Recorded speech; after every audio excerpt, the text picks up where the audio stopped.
नमस्कार दोस्तों। आज हम लोग बात करेंगे एक बहुत ही प्रमुख समस्या के बारे में जिसे हम कहते हैं एडिक्शन यानी नशा। तो दोस्तों आइए जानते हैं ये क्या है।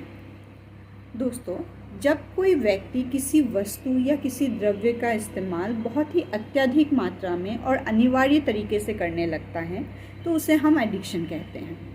इसका अर्थ ये है कि वो व्यक्ति ये जानते हुए भी कि वो वस्तु या वो जो द्रव्य है उसका प्रमुख उपयोग ये नहीं है और उससे हानि हो सकती है, ये जानते हुए भी जब वो उसका इस्तेमाल करता है और उसे अर्जित करने के लिए किसी भी हद तक जाने को तैयार हो जाता है तो उसे हम नशे में पड़ जाना कहते हैं। तो नशे कितने प्रकार के होते हैं दोस्तों? मुख्यतः नशा यानी एडिक्शन को दो हिस्सों में बांटा गया है। एक है बिहेवियरल एडिक्शन और एक है सब्सटेंस एडिक्शन। सब्सटेंस एडिक्शन यानी द्रव्य से होने वाले नशे, इसे हम बहुत ही आसानी से अपने आस पड़ोस में देखते हैं। जैसे कि आपने ध्यान दिया होगा कि बहुत सारे लोग बहुत अत्यधिक मात्रा में शराब का सेवन करते हैं या सिगरेट इत्यादि का इस्तेमाल करते हैं। भांग, चरस, गांजा आदि का एडिक्शन बहुत कॉमन हो चला है।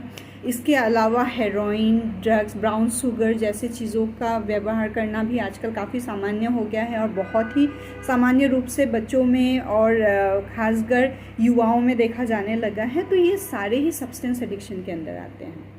इनके अलावा बिहेवियरल एडिक्शन, जो कि आजकल बहुत ही ज़्यादा सामान्य हो गया है और बहुत तीव्र गति से हमारे समाज में अब फैल भी रहा है, वो है बिहेवियरल एडिक्शन, जिसमें हम देखते हैं गेमिंग एडिक्शन, बहुत ज़्यादा मोबाइल में व्यस्त रहना, गेम्स खेलते रहना, या इंटरनेट एडिक्शन, शॉपिंग एडिक्शन, उसके अलावा गैम्बलिंग इत्यादि। तो ये सारी चीज़ें बिहेवियरल एडिक्शन में आती हैं। तो आज हम बात करेंगे एक तरह के एडिक्शन के बारे में जो है शराब का एडिक्शन यानी अल्कोहल एडिक्शन। आइए और जानते हैं। दोस्तों, जब कोई व्यक्ति शराब का सेवन करता है और बहुत ही अधिक मात्रा में उसका सेवन करने लगता है तो उससे उसके शरीर को बहुत नुकसान होता है, साथ ही अन्य चीज़ों में भी नुकसान होता है। बट ये सब जानते हुए भी वो अपने आप को रोक नहीं पाता, तो हम कहते हैं उस व्यक्ति को शराब की लत लग गई है यानी नशा हो गया है। तो मुख्यतः ऐसे लोग किन प्रकार के शराब का उपयोग करते हैं? दोस्तों, ज़्यादातर जो शराब है वो दो किस्म की पाई जाती है। एक तो है देसी शराब जिसे हम कंट्री लाइकर कहते हैं, और एक है विदेशी शराब जिसे हम इंडियन मैन्युफैक्चर फॉरेन लाइकर कहते हैं। जो देसी शराब है वो बहुत ही आसानी से कहीं भी मिल जाती है और बहुत ही सस्ती होती है, पर उसमें मिलावट की मात्रा बहुत ज़्यादा होती है और इसीलिए उसे ज़्यादा हार्मफुल समझा जाता है। दूसरी ओर जो इंडियन मैन्युफैक्चर फॉरेन लाइकर होती हैं वो काफ़ी कॉस्टली होती है। विदेशी शराब हर जगह उपलब्ध नहीं होती और बहुत आसानी से नहीं मिलती हैं, और इसमें जो मिक्सचर है यानी जो एडल्ट्रेशन है वो काफ़ी कम होता है, पर इसमें शराब की मात्रा यानी कंसंट्रेशन बहुत अधिक होती है, इसलिए ये भी काफ़ी ज़्यादा साइड इफ़ेक्ट यानी नुकसान पहुंचा सकती है। तो आइए जानते हैं कि शराब से नुकसान क्या क्या होता है।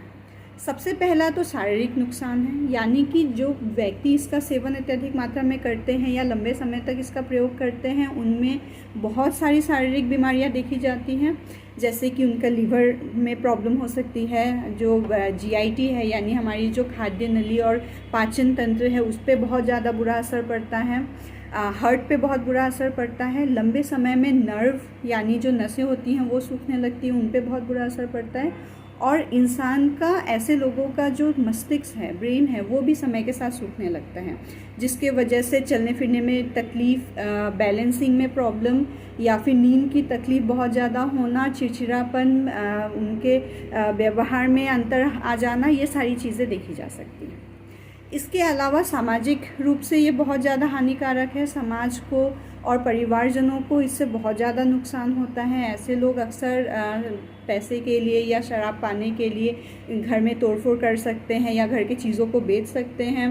दूसरों के साथ मार पिटाई करना या समाज में बहुत ही गंदा माहौल पैदा कर देना, ये चीज़ें देखी जाती हैं। उसके अलावा जो इकोनॉमिक जो कॉज है, यानी जो आपके जो पैसे रुपयों का जो प्रॉब्लम होता है वो भी बहुत ज़्यादा होता है, क्योंकि ये लोग कुछ भी बेचने को और कुछ भी करने को तैयार हो जाते हैं शराब के लिए। तो कभी कभी ये होता है कि नौकरी चली जाती है और उसके बाद भी वो लोग अलग अलग जगह से पैसे जुगाड़ करने के लिए चोरी चकारी इत्यादि कामों में लग जाते हैं, तो उसकी वजह से दूसरी समस्याएं उत्पन्न हो जाती हैं। तो ये बेसिक जो समस्याएं देखी जाती हैं। इसके अलावा परिवार में बहुत ज़्यादा डिसहार्मनी, झगड़ा, ये सब देखा जाता है। आस पड़ोस में वातावरण खराब होना, ये सब देखा जाता है। तो बहुत सारी ऐसी परेशानियां हैं जो शराब के सेवन से हम देखते हैं। तो इसको कैसे ठीक किया जा सकता है? दोस्तों, कोई भी नशा जब एक व्यक्ति को हो जाता है या किसी की लत लग जाती है किसी भी चीज़ की, तो उसको हम एक बीमारी मानते हैं। वो कोई ऐसी चीज़ नहीं है जिसको आप किसी को डांट डपट के या उन्हें पनिश करके या उन्हें ज़बरदस्ती बांध के रोक के ठीक कर सकते हैं। नशा एक बीमारी है जिसके लिए पूर्णतः इलाज बहुत ज़रूरी है और उसे पूरी तरह जड़ से ठीक करना, उसे समझना और उसके लिए, उसके रोकथाम के लिए अलग अलग चीज़ें करना बहुत ज़्यादा ज़रूरी है। शराब के केस में हम क्या करते हैं कि जब कोई व्यक्ति शराब के सेवन को रोकना चाहता है और वो हमारे पास आता है, तो सबसे पहले ये देखना पड़ता है कि वो व्यक्ति शराब का सेवन कर रहा है या उसने कुछ दिनों से बंद कर दिया। तो जो व्यक्ति शराब का सेवन कर रहा होता है उनमें हम छुड़ाने की कोशिश करते हैं और छुड़ाने के लिए बहुत अन्य तरीके इस्तेमाल करते हैं। जब कोई व्यक्ति एक आधा दिन से शराब नहीं ले रहा होता है तो उनमें कुछ लक्षण पैदा होते हैं, जैसे कि हाथ में कपकपी होना, बात ठीक से ना कर पाना, जिह्वा में कपकपी होना, या फिर ठीक तरीके से ना चल पाना, याददाश्त का बीच बीच में खोना, बहुत ही ज़्यादा चिड़चिड़ापन होना या गुस्सा करना, मार पिटाई करना, या फिर उसके अलावा कुछ व्यक्ति अलग अलग चीज़ें देखने लगते हैं जो दूसरे लोगों को दिखाई नहीं देती, या ऐसी चीज़ें सुनाई देने लगती है उन्हें। कुछ लोगों को छोटे छोटे कीड़े मकोड़े दिखने लगते हैं, या फिर वो उन्हें पतले पतले थ्रेड्स यानी सूते दिखते हैं जिन्हें वो आप इमेजिनरी ऐसे ऐसे उठाने की कोशिश करते हैं। तो ऐसे बहुत सारे लक्षण हैं जो ऐसे लोगों में आ जाते हैं। इसके अलावा नींद में बहुत ज़्यादा तकलीफ़ हो जाना, ना सो पाना, रात रात भर जगे रहना, ऐसी परेशानियां भी देखी जाती हैं। खाने पीने की समस्या या पूरी तरह से होश खो देना और अजीबोगरीब बातें करने लगना, अजीबोगरीब हरकतें करने लगना, ये इत्यादि चीज़ें हो सकती हैं।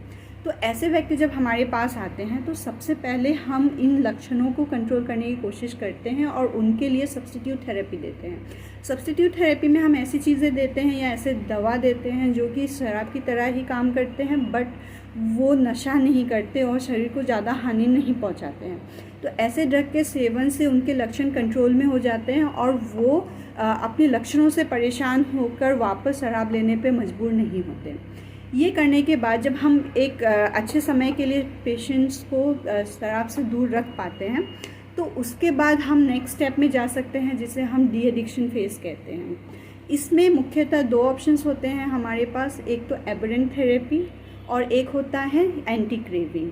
एबरेंट थेरेपी में हम पेशेंट को ऐसे द्रव्य देते हैं, ऐसे दवा देते हैं जिससे पेशेंट के अंदर शरीर में जो शराब के प्रति एक अट्रैक्शन है, जो शराब लेते ही जो प्लीजेंट सेंसेशन उनके बॉडी में होती है, वो हम बंद कर देते हैं।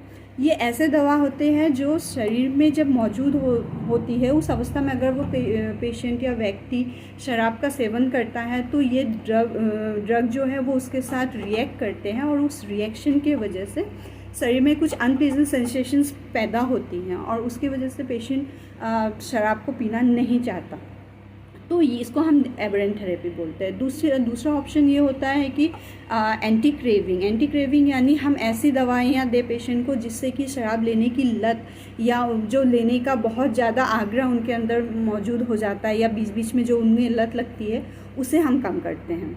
तो ये सारे जो ऑप्शंस है वो हमारे पास रहते हैं और ये पेशेंट को देखते हुए, उनके ब्लड स्टेटस को देखते हुए, उनके लीवर किडनी के कंडीशंस को देखते हुए और बाकी सारी उनकी परिस्थितियों को देखते हुए हम चूज़ करते हैं और अक्सर पेशेंट को हम ये ऑप्शन देते हैं, वो खुद भी चूज़ कर सकते हैं। इनके इस्तेमाल से और सही प्रकार के प्रयोग से बहुत सारे पेशेंट कई सालों तक और कभी बहुत केसेस में पूरी तरीके से वो शराब को छोड़ने में सक्षम होते हैं।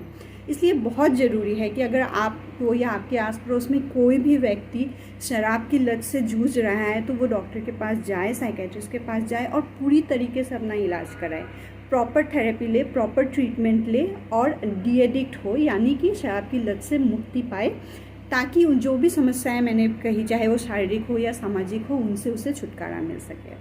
तो यदि आपको ये वीडियो पसंद आया हो तो आप इसे ज़्यादा से ज़्यादा शेयर करें और अपने दोस्तों तक पहुंचाएं।